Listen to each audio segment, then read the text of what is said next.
vous êtes la coordinatrice de l'UEFA. Dites-nous un peu dans quel contexte cette activité a été organisée aujourd'hui. Merci bien.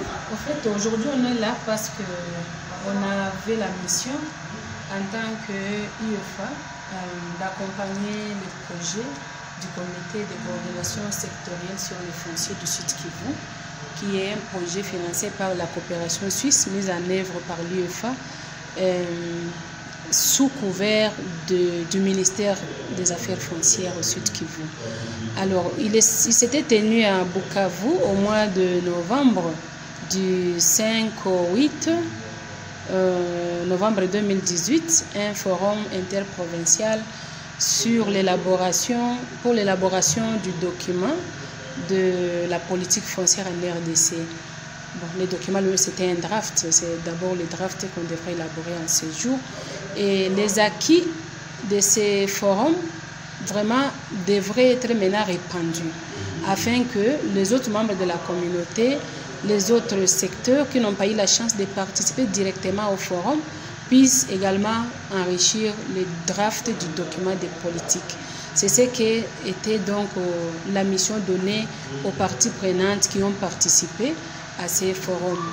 Et pour nous, nous avons la chance d'organiser cet atelier de restitution aujourd'hui avec l'appui de la coopération suisse afin qu'un large public puisse maintenant accéder aux résultats qui sont les options fondamentales qui ont été levées lors de ce forum interprovincial qui s'était passé ici. La gouvernance foncière, pourquoi estimez-vous que c'est important d'en parler aujourd'hui? Aujourd'hui, il est impérieux de parler de la gouvernance foncière étant donné que en RDC, il a été constaté que plusieurs des conflits qu'on gère et sur le plan coutumier et sur le plan juridique, ce sont des conflits fonciers. Et tout cela part de ce que certaines personnes ou la grande partie de la communauté ne comprennent pas comment c'est géré au niveau légal, comment la terre est gérée au niveau coutumier, comment la terre devrait être gérée de manière globale selon les différents secteurs. Alors, il est très important qu'on traite de la question foncière aujourd'hui et a fortiori la réforme foncière elle-même, étant donné que la loi est la seule voie par laquelle on peut réglementer toute chose. Et la loi foncière de 1973 a été observée obsolète et a porté beaucoup de confusion, beaucoup de conflits entre les intervenants.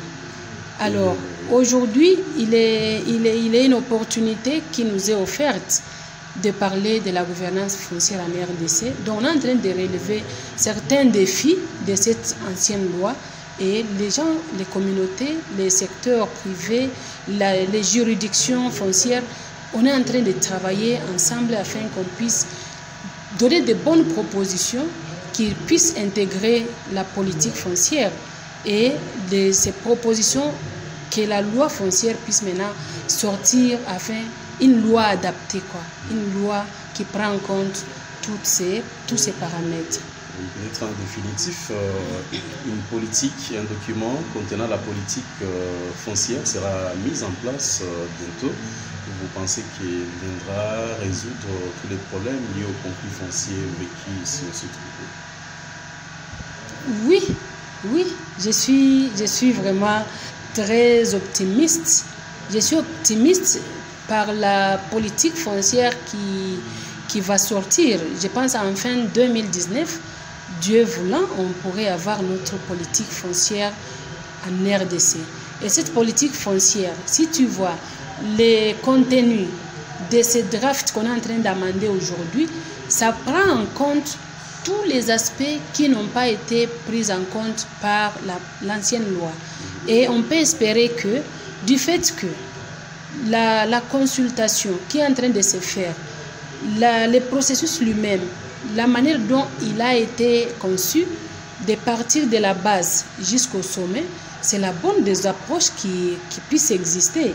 C'est-à-dire que les communautés vont pouvoir contribuer selon leur leur contribution, c'est leur manière de voir comment la gestion foncière devrait être tenue, devrait être faite. Et ce sont là ces propositions qu'on est en train de donner pour enrichir le draft qui a été présenté aujourd'hui. Donc, je sais que pas mal de problèmes seront gérés à l'issue de cette politique foncière. Quelles sont vos attentes des participants que vous avez conviés à cette activité par rapport aux résultats également que vous voulez atteindre? Moi, comme co-organisatrice de l'activité, j'attends que les participants puissent réfléchir, approfondir des réflexions afin de voir qu'est-ce qui n'est pas encore pris en compte dans les options fondamentales qui ont été levées à Panorama. Et que tout ce qui peut être des éléments encore utiles, même dans le détail, j'attends qu'ils puissent proposer cela et qu'au niveau du secrétariat, on puisse encore peaufiner, dire leurs propositions et que cela soit intégré dans la proposition qui va passer par d'autres étapes, bien sûr, avant d'être considérée comme politique proprement dite. Madame Espérance Bignou-Kignota, nous sommes arrivés à la fin de cet entretien, à moins que vous n'ayez un message important à adresser. Oui, je voudrais adresser un message à tous les Congolais, à toutes les Congolaises, où qu'elles soient. Je leur donne déjà l'information, s'ils ne l'avaient pas encore, que le processus de la réforme a décollé. Et le processus a avancé jusqu'au niveau où aujourd'hui on a les drafts de la politique foncière nationale congolaise.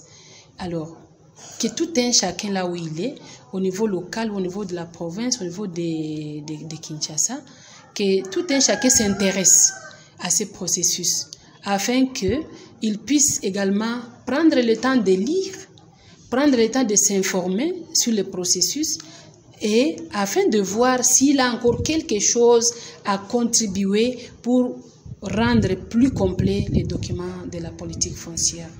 Espérance Bignou-Kignota, Mama Radio vous dit merci. Je vous remercie également, monsieur les journalistes.